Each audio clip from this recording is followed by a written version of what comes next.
That's good. My Senate district is made up of 28 towns from the New Hampshire border to the Connecticut border. It's a pretty rural area. My largest town is about 12,000 people, and the smallest is just under 1,000. So that's kind of the district that I'm in. I've been in the legislature since 2001. I served in the House first as a rep from 2001 to 2014, and then was elected to the Senate, and have been in the Senate since then. And I am running for re-election. It's a very interesting year for all of us who are running for re-election. It's a very different year to be campaigning and to try to figure that all out with this public health crisis that we find all of ourselves in. I'm the chair of the Environment, Natural Resources, and Agriculture Committee, as well as Higher Ed. And so I'll be anxious to listen to what you have to say and try to give as much information as I can as well. So thanks for having me. Thank you. It looks like Representative Vargas has joined us. So if you could just explain your role and position, that'd be great. Sure. Thanks, everybody. My name is Andy Vargas. I'm the state representative for the 3rd Essex District. I'm in my 2nd term as state representative. I sit on the Ways and Means Committee, the Education Committee, the Public Health Committee, and the Small Business Committee. And I'm looking forward to getting into a conversation with you all here today. Awesome. Thanks so much. Representative Kane, if you would want to share. Sure. Thank you for the opportunity. Thank you for organizing this. I represent Shrewsbury and Westboro, which is the 11th Worcester District. Shrewsbury I represent on my own. Westboro I share with 2 other colleagues in the legislature, Representative Danielle Gregoire and Representative Carolyn Dykema. I was elected in 2015 in a special election, and I'm running for my 4th term now. I am on Ways and Means Committee and the ranking minority House member on public health and on cannabis policy as well. And along with Senator Gobi, we founded and co-chair, along with 4 other colleagues, the First in the Nation Food System Caucus, which Rep Vargas is also a member of. And a lot of the work that we do is also coincides with a lot of the work that Congressman McGovern does on the federal level, advocating for issues that impact our food system. So happy to be with you all. All right, thank you so much. And last but definitely not least, Congressman McGovern.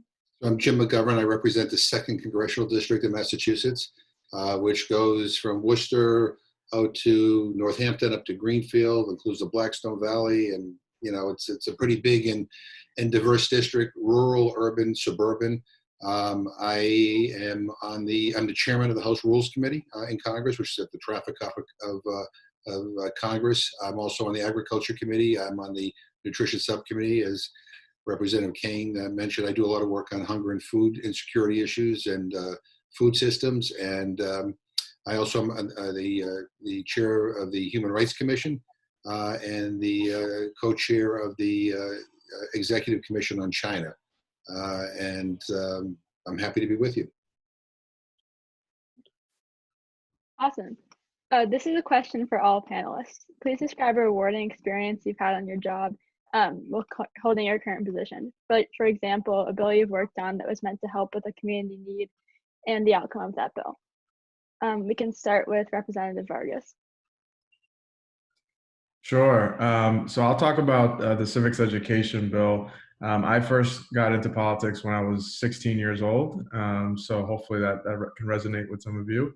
I was a part of a statewide coalition called Teens Leading the Way that brought young people from traditionally marginalized communities and neighborhoods out to a retreat every year and asked them what type of policy they wanted to see prioritized on Beacon Hill. And when I was a part of it, we kicked around all sorts of ideas. We kicked around police community relations, climate change, gun violence, all sorts of things. But ultimately, we settled on civics education because we realized no matter how passionate we were about those subjects, unless we had an informed and engaged electorate that knew how to actually advance an agenda and get things done, then none of those other things could actually come to fruition. And so we filed a bill to mandate civic education across the Commonwealth. That was about 9 or 10 years ago now. And the bill had 48 co-sponsors, bipartisan support. We moved it through committee. It didn't get to the floor for a vote. However, when I joined the legislature, the first thing I did was talk to leadership, talk to my colleagues. Many of the legislators that were there when I was a teenager were still there now. And we were able to work together to actually move a civics education bill through the legislature in my first year when I joined. And we passed that civics bill, of which many young people across the Commonwealth were key in getting that passed.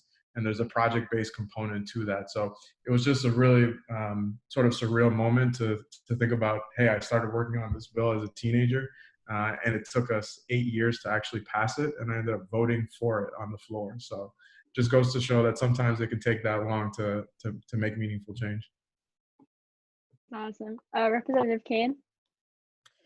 Sure. So I would say that one of the most rewarding experiences has been working on the Food System Caucus. Senator Gobi and I had served on the Mass Food Policy Council together, and there had been some great work done in 2015 in understanding the food system in Massachusetts and what were initiatives that needed to be undertaken to improve it and strengthen it, and to make sure that the protections were there for people working in the food system, as well as our agricultural community, and to improve access to food for people who are food insecure. Because of our experience on that policy council, we moved in with several other legislators to form the Food System Caucus.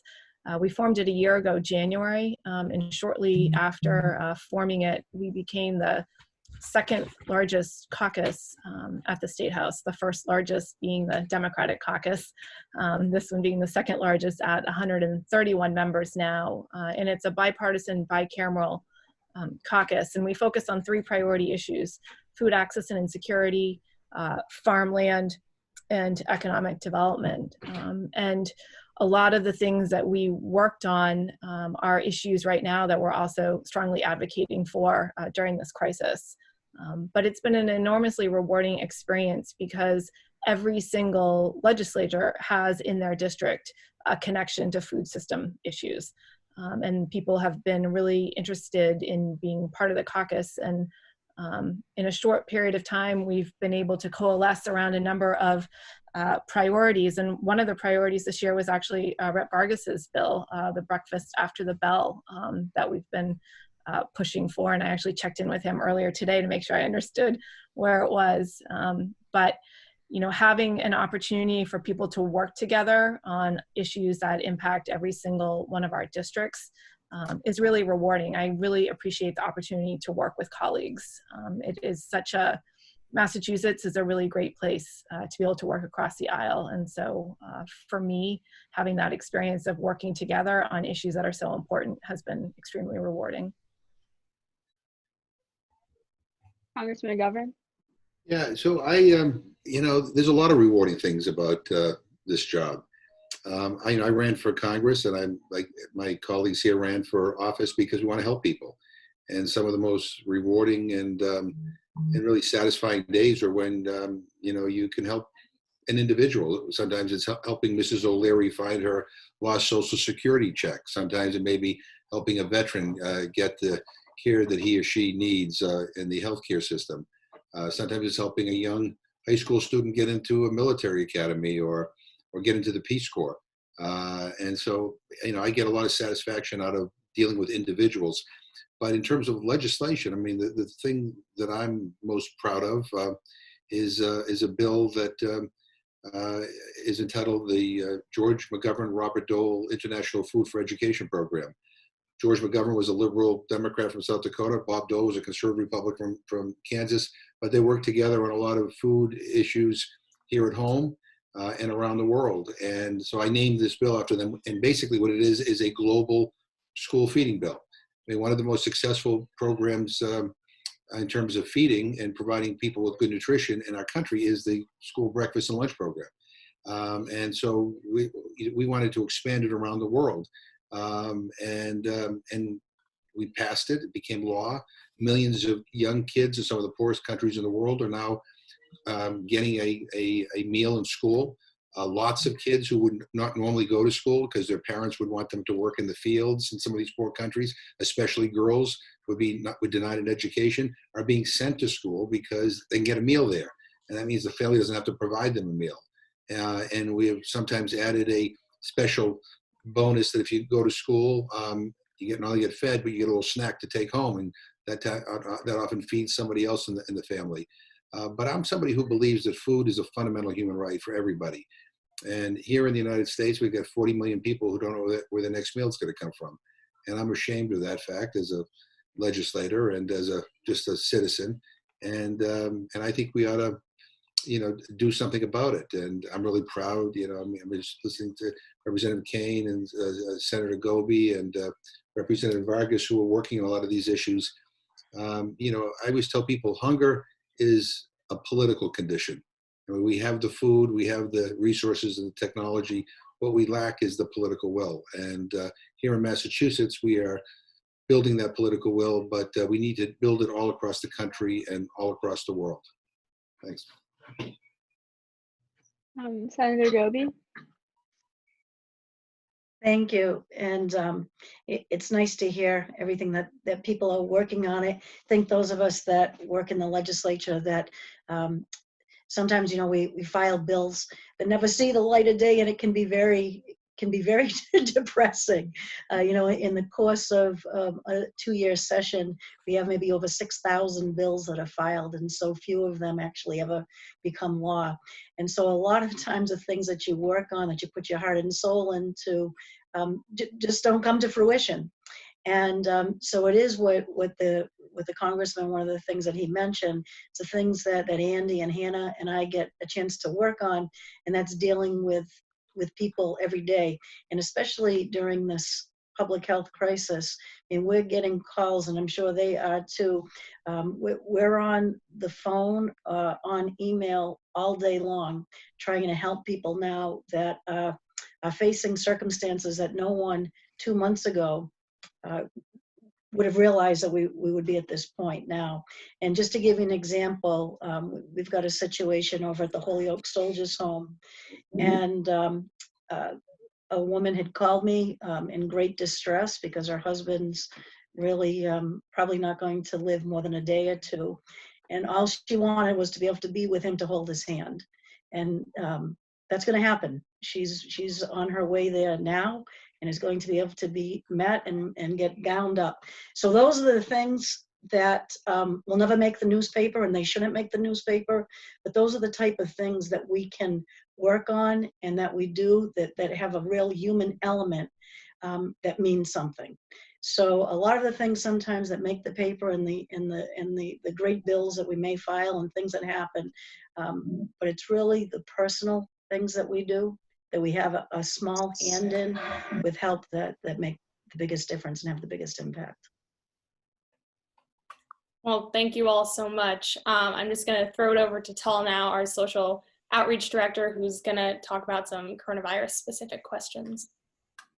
Thank you, Leora. So our first question is, how has government from each of your positions been viewing education during this pandemic? And we can start with Representative Vargas.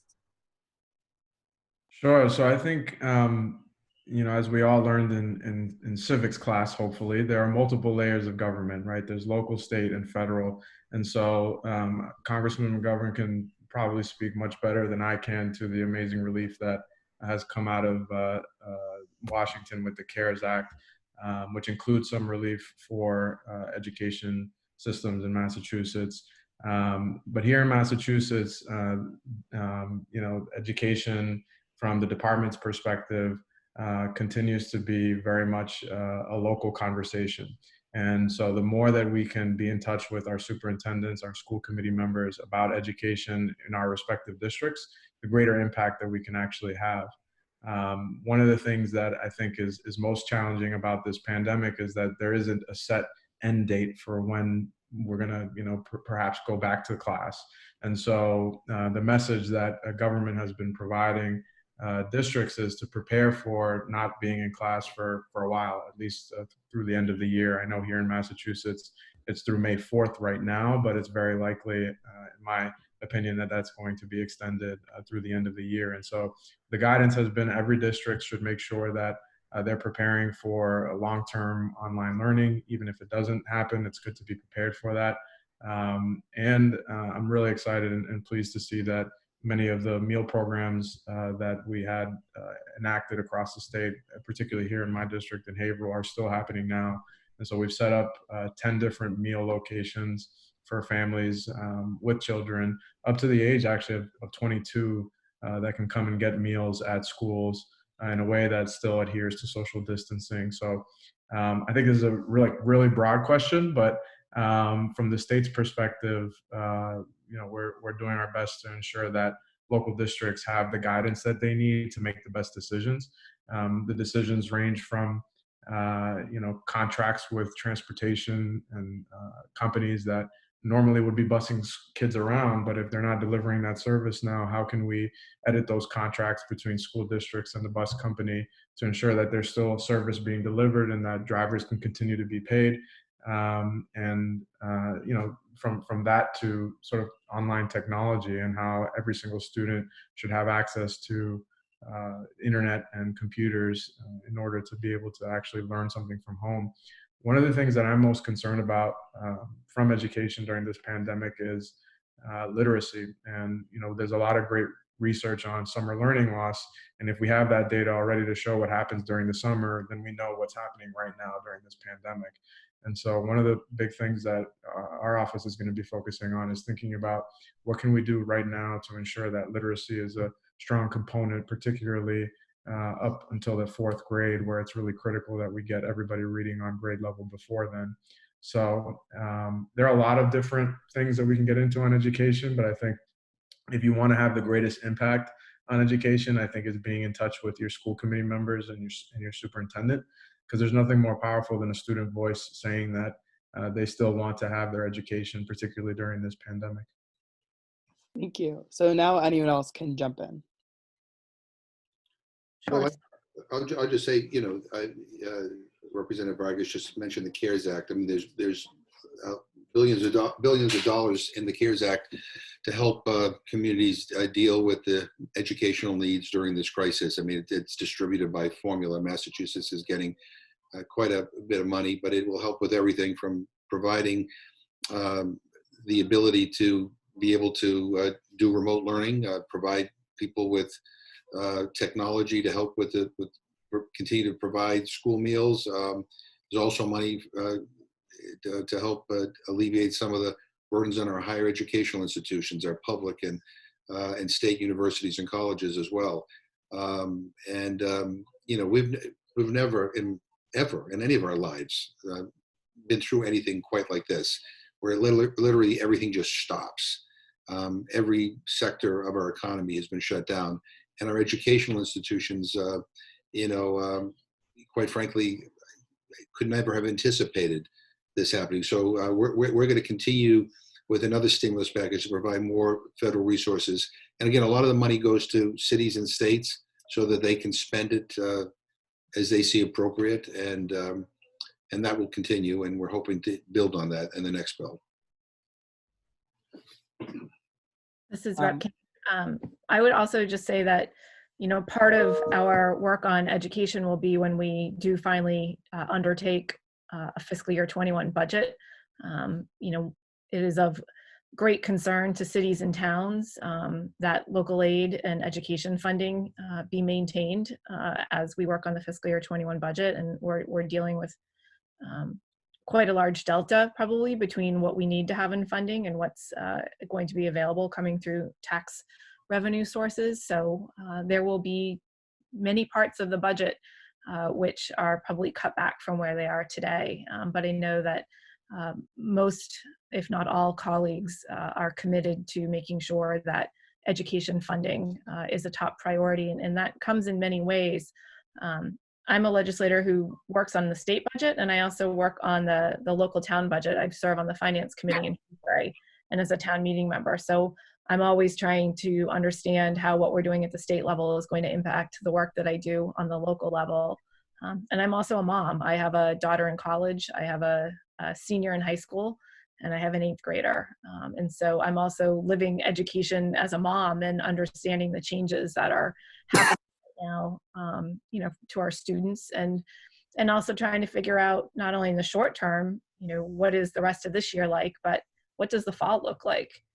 How do we start understanding what the potential impacts of this public health crisis are going into the fall? And I know a lot of colleges and universities in Massachusetts are already starting to do planning around what if we can't have students come back, in the fall? What does that look like? What does that mean? But education is a top priority, and there has been a strong commitment by the Baker-Polito administration and the legislature to make sure that we support our cities and towns, because the pressure to them is just as great as it is on the state and federal level right now in terms of the impact of this crisis. And just one other thing I was just going to mention, the educational world post COVID-19 is going to look much different than it did before. And some of the things that are being implemented now with the remote learning, I think you're going to see a big change in how education is delivered. I think that it affecting not just K through 12, but obviously higher education. And in addition to that, when we get out of this, it's going to be the community colleges, I think specifically, that are going to be able to react very quickly to help businesses get back on their feet and to provide the type of hello, what are you technology saying? they I need. can't see you. So anyway, yeah, it's an interesting time for sure.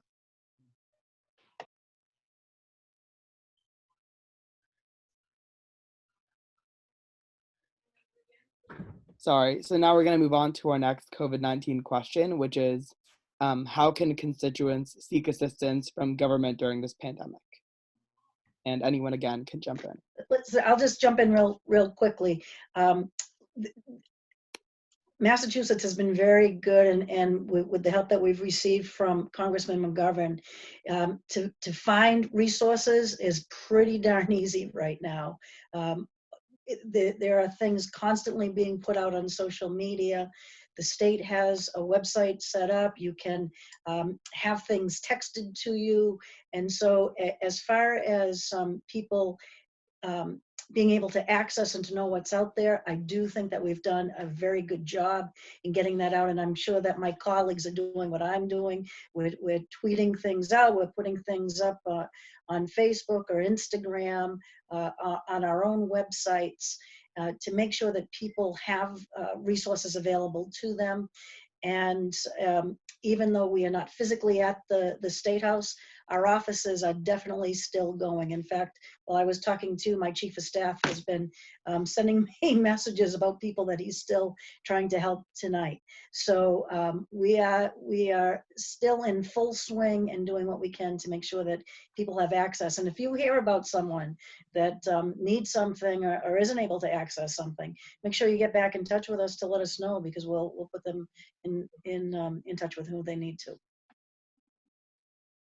I would also just add that the state, in addition to information that's out there, it's really been a remarkable shift, which no one can really see from a resource perspective, into the areas which needed to have significant help during this crisis. So the two biggest ones that come to mind for me are unemployment, as well as the folks who are looking for food assistance and need to access our transitional assistance area. We have about a 400% increase in the number of people who are applying for SNAP benefits right now, to assist them with food. And during this time, not only did we have a huge ramp up in people requiring help for services, we also had to change the way in which we deliver some of those services. People are no longer sitting in their office spaces in Boston or around the Commonwealth. Most of them are all working from their home. So it's really been an amazing effort by state government to both retool ourselves on the fly and to devote resources in a way we haven't before. Before this crisis, there was about 50 people who worked in the call center for unemployment assistance, helping people as they were trying to access unemployment benefits. We now have 500 or to 600 who are doing that. And again, they're doing it from home. They're not doing it in an area where they can easily turn to another colleague and say, hey, I need help with this issue. Could you help me with this? So I really also want to stress the amazing work that's being done by people who work in state government. A lot of times, people who work in government are the butt of jokes. And I can tell you, not only are the folks that work in DTA and unemployment doing an amazing job, but all across state government, people have just very quickly figured out how to work together in an entirely new environment to support the needs of the people in the Commonwealth.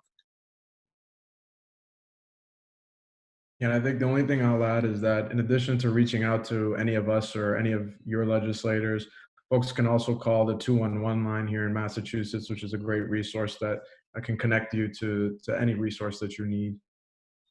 And yeah, again, visit our social media pages. I mean, I constantly update what the federal resources are and how to access it. McGovern.house.gov. Call our offices. There is help out there for a lot of different needs, but it can seem a little bit overwhelming because this whole crisis is overwhelming. So sometimes it's helpful to talk to a human being. So you call our offices. We're still up and running. We're operating remotely. My staff is at their homes, but they're still taking calls, and we stand ready to assist people to help us get through this. Great. Thank you so much. Now, Emma, our programs director, is going to begin the student question section. Thanks, Tall. So now we're going to ask questions that students have already pre-submitted. And we had a lot of questions submitted, so unfortunately we might not be able to get to all of them. And our Wellesley High School State of the Students members will read out the questions. All panelists are welcome to answer questions that aren't directed to a specific panelist. And here's our first question. So Kyle from Hampton Academy wants to know, will government provide and ensure access for special instruction and accommodations for students with disabilities, special needs, and different learning requirements?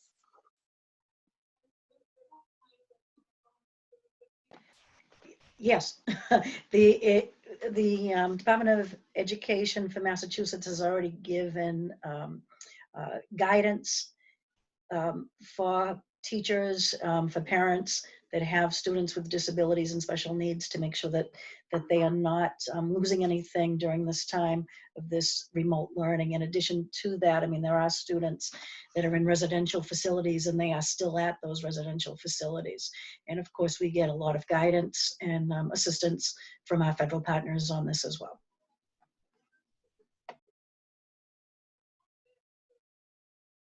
So the next question is from Isabella at Wellesley High School, and it's, how can the state streamline their policies and aid to apply to all school districts, even though there are often large discrepancies between each?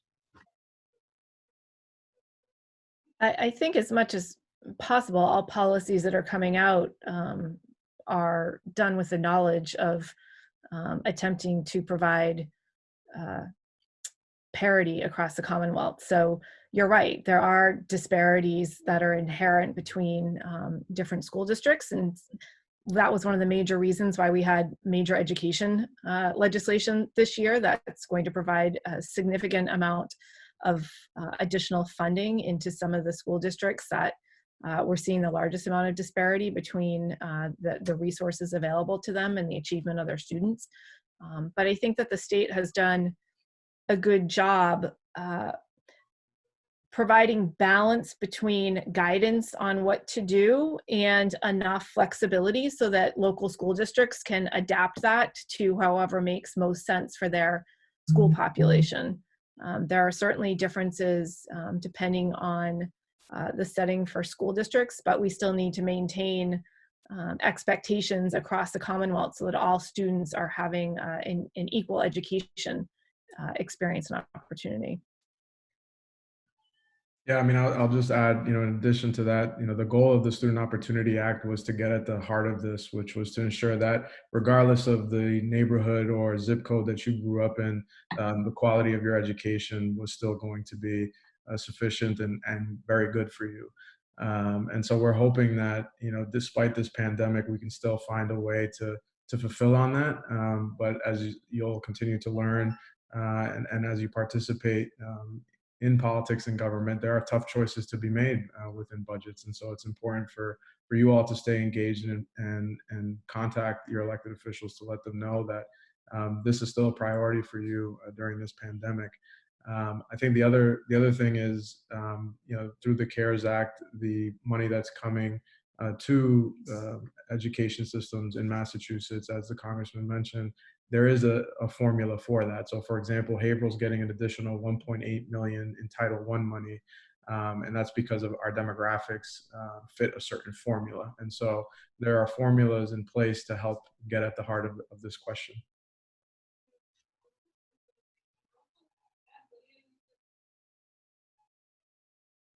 The next question is from Rebecca at Haverhill High School, who's an 11th grader. And she asks, what is the government doing to support Black and other minority communities that have been disproportionately impacted by the coronavirus?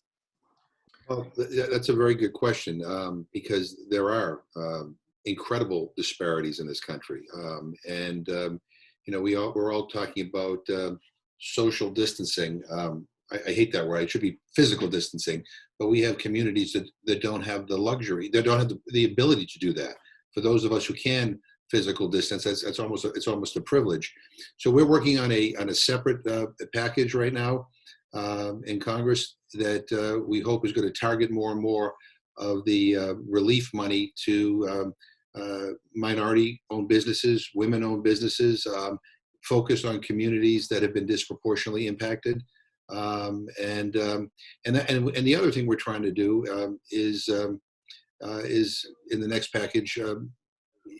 Representative Kane talked about all the people that are coming forward and applying for SNAP and food benefits. We're also going to try to increase the benefit because a lot of communities, that have been disproportionately impacted have kids in school. Parents have kids in school who are able to get free breakfast or lunch. School is out. We're offering meals, but it's like during the summer feeding programs, not everybody can take advantage of them. So there are a lot of burdens on communities that are struggling economically that we need to address. So but that's a very, very good question. And I'm hoping in this crisis that we will appreciate the enormity of the disparities, racial disparities in this country, and that as we not only deal with the crisis, but as we come out and we talk about recovery, that we maybe start thinking of policies that will help eliminate those disparities. I think too, unfortunately, none of this is surprising I don't think any of us. We know that the social determinants of health are critical indicators, and what you're seeing right now, in addition to what the Congressman was saying, was that unfortunately so many people who are in minority communities are also suffering from poor health at times, and so they're predisposed to being targeted by this virus and to be impactful on it.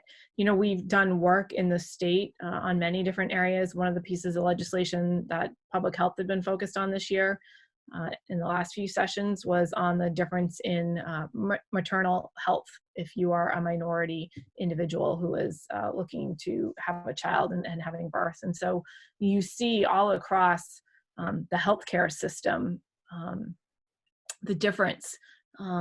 And this is not news to anybody. Hopefully what will come out of this is an increased focus, awareness, and a galvanizing to do something about it. Yeah, I'm so proud that Hilly asked this question. So thank you, Rebecca. You're making Haverhill proud here with this question. There are a couple of things that are worth noting. I think the first is around the fact that communities of color are disproportionately represented in service jobs and essential working jobs in particular. And so when we look at hazard pay and providing hazard pay for frontline workers, whether they're grocery store workers or CNAs or other workers that are still on the front line, that's one piece of it. Another piece of it has to do with testing and data. The Black and Latino Caucus has been focused on trying to make sure that when we're getting this testing data, that we also have race and ethnicity reported on that, so that we actually have a good idea and a good grasp of what's going on. And then not waiting to have all the data to actually act and put together a plan in communities of color. We know that communities of color are going to be disproportionately impacted already. So let's have the foresight to go into communities where there are lots of people of color and do some good communication, do a lot of testing, and ensure that the message is getting out. The other thing the caucus has been focused on is standards of care. You may have heard that some hospitals are putting together some guidelines. Should they have to use them if things get bad enough to sort of to make the decision around who gets a ventilator, for example, or who gets treated in the event that there are limited resources. And luckily, we're not at that point where they have to activate those guidelines yet. But as those guidelines get put together, it's important to realize that communities of color have a higher rate of pre-existing conditions. And so thinking through how those guidelines are created in a way that doesn't disproportionately affect people of color. So I think, you know, those are some of the things that we're working on right now.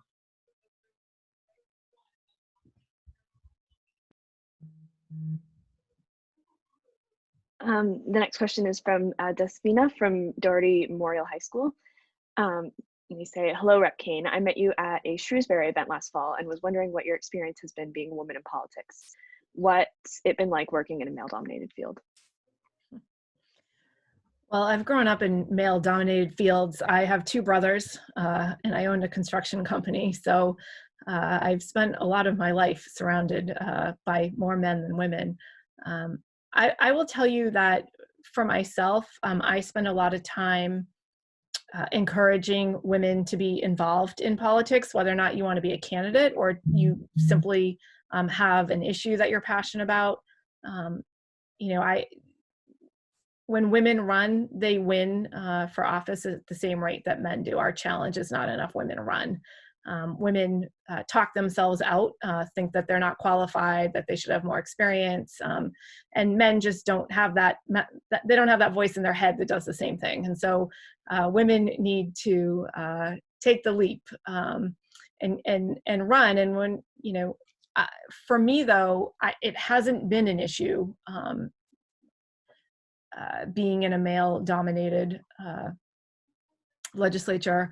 I have never felt held back by being a woman. And part of that, I guess, is part of your personality too, right? I mean, you need to assert yourself and figure out what it is that you want and how you want to make an impact and then go about doing that. But I, have been very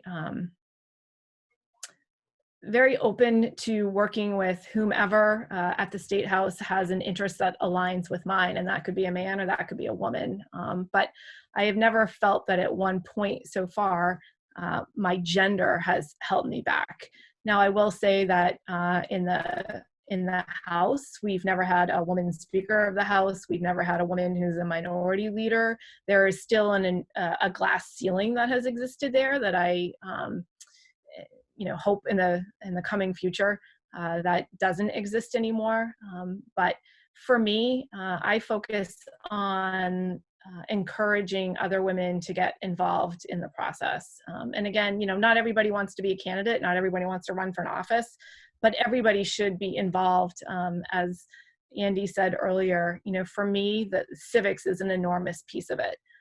Getting people involved and engaged in the civic process is what I am most passionate about. I have a hard time for people who complain, who I know have not even bothered to vote. I think that it is incumbent upon all of us to exercise our right to vote and to be a part of the process.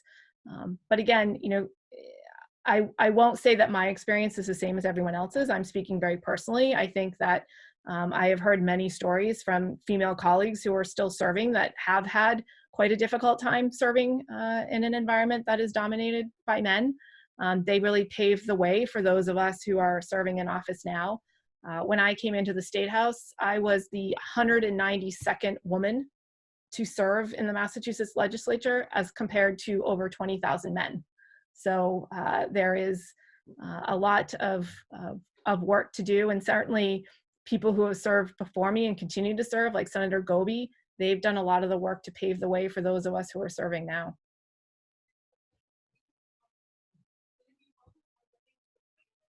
The next question is from Matt from Marshall High School, and he asks Congressman McGovern, who is it who decides which pieces of legislation are going to be brought to the floor? How is it decided? Well, each member of Congress decides what he or she wants to introduce. I introduce bills that I think are important for my constituents, or that I think are important for, bettering our country overall or improving conditions in the world. I do a lot of work, as I said, on dealing with the issues of food insecurity and hunger. I do a lot of work on trying to battle poverty. I'm a believer that we should be promoting peace around the world and trying to figure out ways to lift people up around the world, whether it's dealing with hunger or dealing with smart community-based development. I chair the Human Rights Commission. I do a lot of work on legislation on human rights. I believe that everybody deserves to have their human rights protected and upheld. We all should be respected for who we are and what we believe, and what we decide to do with our lives. I also get ideas for legislation from constituents. People will come to me, and one of the things I'm really proud of, when I first got elected to Congress, a group of constituents came to me who care deeply about our parks and open space areas, and they educated me about a program called the Land and Water Conservation Fund. To be honest with you, when I first got, I didn't know really what it was. Well, now I know what it is, but I became the champion of the program, and I saved it from extinction. But the program essentially provides federal monies to states and local communities to help protect open space, so that we can have parks, we can have areas, trails, and places of recreation that can't be developed. But I get that idea from constituents that came to see me. So, the legislation that I introduce, and I'm sure I speak for all my colleagues here, the legislation that they introduce, represents their priorities. And the legislation I introduce certainly represents things that I think are important in my priorities. The next question is from Nicole, who goes to Dover Sherburne High School, and she's in 10th grade. She says, when I was traveling out of state, I noticed that there were not many recycling bins in the airport. How does Massachusetts compare with the rest of the country in terms of laws to decrease our carbon footprint? Massachusetts is definitely in the forefront. In fact, many other states kind of copy what Massachusetts does. In the Senate and the House, we've come out with numerous pieces of legislation to make sure that the carbon footprint is being reduced, and we see it in all aspects. We're trying to make our state buildings more green. We are encouraging green buildings. We are trying to, well, with this crisis that we're in right now, with not as many people on the roads, I think that's showing a lot as well. As I mentioned before, with what the post-COVID world is going to look like, and part of that, I think you're going to see many more people doing what they're doing now, staying home and working from home, because we're able to do an awful lot right from the computers in front of us that we don't necessarily have to be on the road. So I think you're going to see some of that naturally happening over the next few years. Massachusetts, you can be very proud, for those of you who live in Massachusetts, that we are definitely on the forefront in environmental concerns. And we see, not as a pun, but true grassroots movements in every single community. A lot of student groups have been very involved. As the chair of the Environment Committee, I see it quite a bit. We have students that come in to testify on issues, whether it was people trying to do things with plastic straws or other bans that may be in place.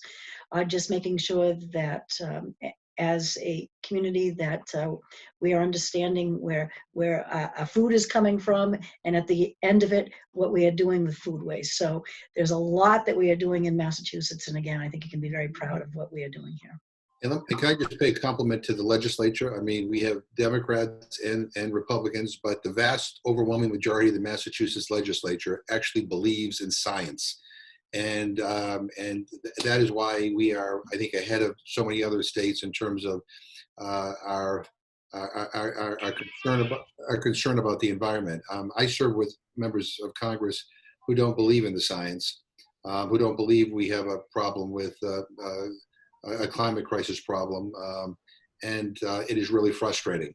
But I think the legislature here, both parties, including our governor, understand that this is a real issue and that we need to do something about it. So I'm really proud of today.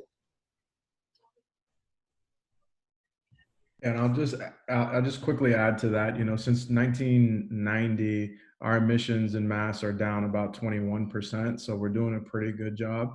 And I think moving forward, one of the main sources of emissions that we'll have to cut into is transportation. And so, you know, Mass has done a lot on trying to get people to convert to electric vehicles. I drive a Chevy Bolt, which is like the poor man's Tesla, which I love. But there are tons of incentives in Massachusetts right now to buy electric cars. But our next step is building out that EV infrastructure so that people can actually have access to the chargers that they need, whether at home or on the road.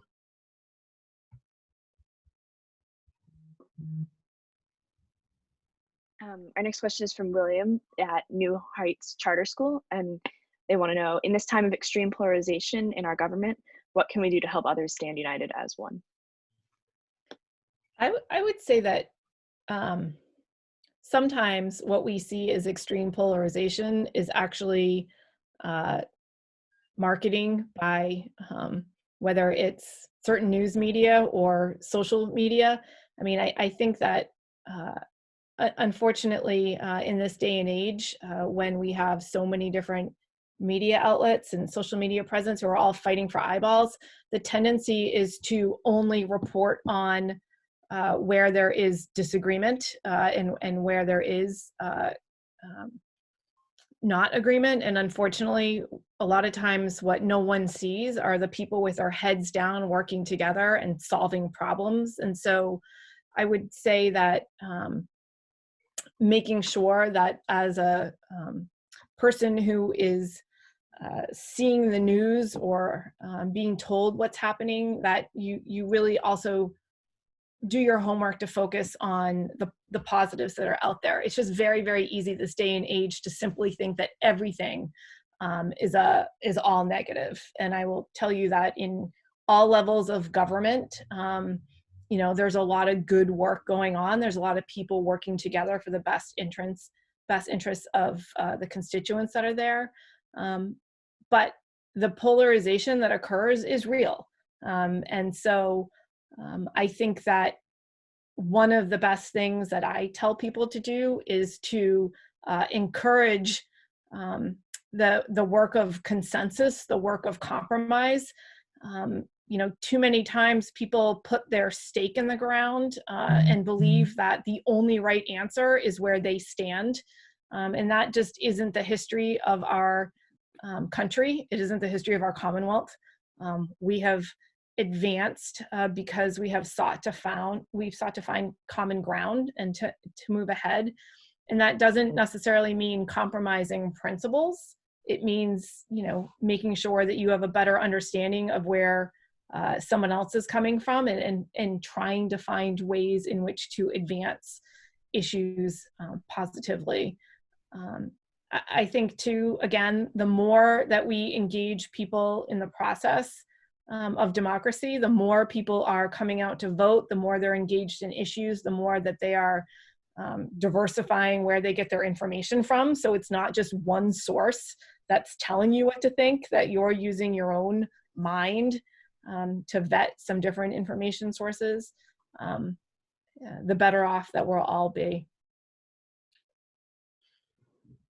And let me just add, you know, Abraham Lincoln called on us he appealed to the better angels of our nature. That was his line. And, you know, we need to, you know, we tend to highlight the negativity. Sometimes we don't highlight the positive things that are happening in our community. We need to lift those stories up of the goodwill that occurs each and every day. And we also need to stand up to bullies, and we need to stand up to hate, and we need to stand against racism and bigotry and sexism and homophobia and Islamophobia and all the other phobias out there. I mean, that's part of how we can bring people together. We need to respect everybody. We need to understand that we're all the same, and that we all deserve the same opportunities, and that we're one country, and we're united. We're the United States. And so it's lifting up the good, but it's also standing up to the bad. And sometimes standing up and taking a stand, especially when there's a bully out there, advocating intolerance sometimes can be very, very tough, but we have to do it because I think all of us are deeply concerned that our politics have become so not just polarized, but so kind of nasty and in your face, and I worry about that because I want you who are on this this call right now I want many of you to run for office. I want you to think this is a good thing to do. I want you to know it's an honorable profession. I want you to think this is worth your time and that you can make positive change by running for office, by serving in government at the local, state, and federal level. Anyway, thank you for the question.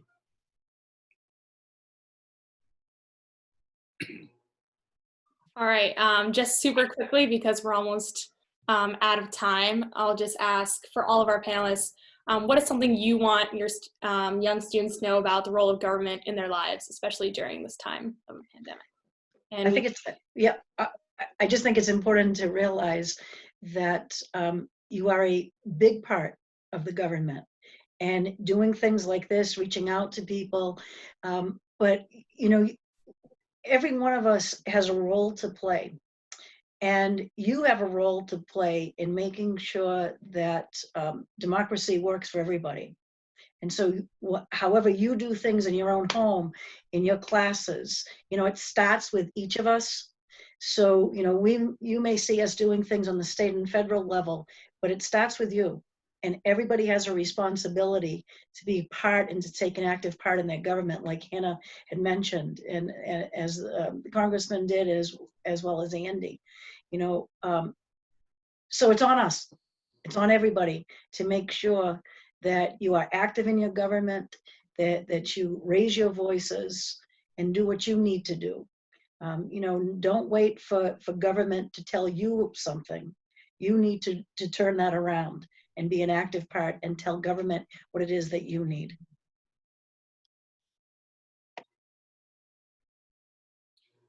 Rep Vargas, you can go ahead. Sure. I would just add to that government plays a role in every aspect of our lives, whether we like it or not, right? When you turn the faucet on in the morning, the fact that water is clean is because we have water standards. When you go into your cabinet, let's say to take Tylenol, it's because we have some standards for drugs in this country. When you drive on the roads, there are potholes on the roads that has to do with government as well. When you think about the response of the federal government working together with state and local governments during a pandemic, it's all around us, whether we like it or not. And the outcomes that our government produce is dependent on every single one of us, as the senator mentioned. And if you're not in the game, you can be sure that somebody else is in the game and shaping the government that they want. And in reality, our democracy is only going to work if we all do, and if we all play a role in it. So I hope that you take that away from this video conference, but also something that Dr. King said that I'm going to totally butcher, but essentially said that real leaders don't just search for consensus, they mold consensus. And so, it's certainly important for us now to find common ground where we can, but also to build it and to humanize the issues that are so important to us so that we can build the biggest tent possible. Molding that consensus is not easy. And sometimes it takes standing up to a bully. Sometimes it takes sitting down with a bully and having a conversation and trying to empathize and humanize an issue that they might not see. And so I think the moral of the story is that the success of our democracy, the success of our Commonwealth and our nation is really going to be dependent on each and every one of you playing a role at every level of government. And please don't forget your local level of government. I was a city councilor before I was a rep. And only 5% of 18 to 35-year-olds voted in the municipal elections here in Haverhill. We doubled that to 10%, luckily. But many of the decisions that you see us making at the state or federal level are really being implemented at the local level. So we can get the policies, the laws passed, but implementation really happens, particularly at the local level, and you guys can play a huge role in that. I would just echo what Rep Vargas just said. I think that, you know, unfortunately, people overlook the local government and the stats that Rep Vargas just said about the 5% to 10%. You know, most people that vote in municipal government, most municipal elections have a very small turnout, even when they're contested elections. And the closer the government is to you, the more impactful it is to you. So your local government is one of the most impactful forms of government. And I would encourage you to get involved in that way. That one of the first things I ever did was to run for town meeting in Shrewsbury. I've been a town meeting member for, I think, 18 years now. That helped me understand well, you know, the impact of government and the things that we need to think about. So I would encourage all of you to get involved at the local level in whatever area you have an interest in. I know in the towns I represent, they're always looking for people to serve on different committees and commissions and boards. Get involved. That is an excellent way not only to learn more, but to give back to your local community in a capacity that you can do. And I would just say that I think one of the things that everybody realizes in times of crisis is that government matters. It's important. I'm getting calls from people who regularly post on my social media page, that how much government's useless, who now want government to do 1,000 different things and who are looking for more help from government. The bottom line is it matters.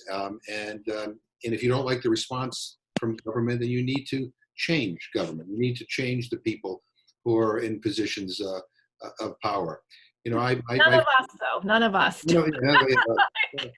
We're all, but my first job in college was working for Senator George McGovern, no relation, ran for president in 1972, lost 49 states, but was one of my heroes. You should look him up, Google him. He's a great advocate for peace and human rights around the world and social justice. But anyway, he used to say all the time, you can't change the past, but we can all help shape the future.